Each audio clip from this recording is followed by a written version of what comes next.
అన్ని ప్రయత్నం చేసి మన యువతరాలకి పిల్లలకి వాళ్ళందరికీ కూడా చాలా విపరీతంగా అది విష ప్రయత్నం చేస్తున్నారు.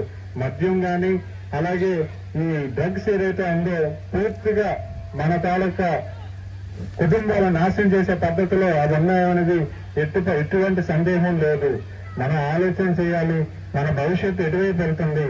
ఆడవాళ్ళకి మరీ ముఖ్యంగా నేను చెప్తున్నానమ్మా, మన కుటుంబాలు నిలబెట్టాలంటే ఖచ్చితంగా చంద్రబాబు నాయుడు గారు రావాలి. నేను ఒక అభ్యర్థి కింద కాదమ్మా, మీ కుటుంబ సభ్యుడిగా మీకు ఒక తమ్ముడిగా చెప్తున్నాను. మన మగవాళ్ళని పిల్లవాళ్ళని అందరినీ కూడా సమిష్టి మంచి ఆరోగ్యం చేకూర్చాలన్నా చంద్రబాబు నాయుడు గారు రావాలి. ఎందుకంటే ఈరోజు మద్యం కూడా చాలా నాసిరకమైన మందు తీసుకొచ్చి మన తాలూకు పిల్లవాళ్ళని అందరికీ కూడా ఆరోగ్యం పాడు చేస్తున్నారు. అలాగే మీరు చూస్తే పార్టీలో మనకున్న బలం ఈ రోజు మీ గ్రామాల నుంచి వచ్చి మీ ఆదరణ చూపించేది ఇదే మన బలం. ఖచ్చితంగా రానున్న ఎన్నికల్లో మీరు మంచి మెజారిటీ సృష్టిస్తారని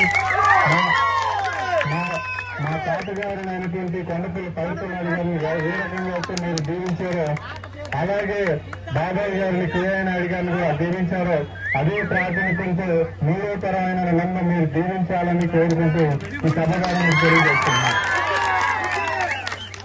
నేను తాతగారి ఆశయాలతో తాతగారు కీర్తిని పెంపొందించేలాగా పనిచేస్తాను. మీ అందరికీ కష్టంలో నేను ఉంటాను. మీ గ్రామాల్లో అభివృద్ధి జరిగేలాగా నేను ఉంటాను. యువకులకు ఉపాధి అవకాశాలు పెంపొందించేలాగా నేను పనిచేస్తాను. రైతులకి ఏ రకంగా అయితే మీకు వ్యవసాయానికి ఏ రకంగా అయితే అభివృద్ధి పెంపొందించే పద్ధతిలో నేను పనిచేస్తానని ఖచ్చితంగా ఈ సభ ద్వారా నేను తెలియజేస్తున్నాను. అయితే రానున్న ఉమ్మడి ప్రభుత్వంలో చాలా పథకాలు వస్తున్నాయి. సంక్షేమమే కాకుండా అభివృద్ధి బాటలో కూడా మన నాయకుడు చంద్రబాబు నాయుడు గారు నడుచుకుంటారు.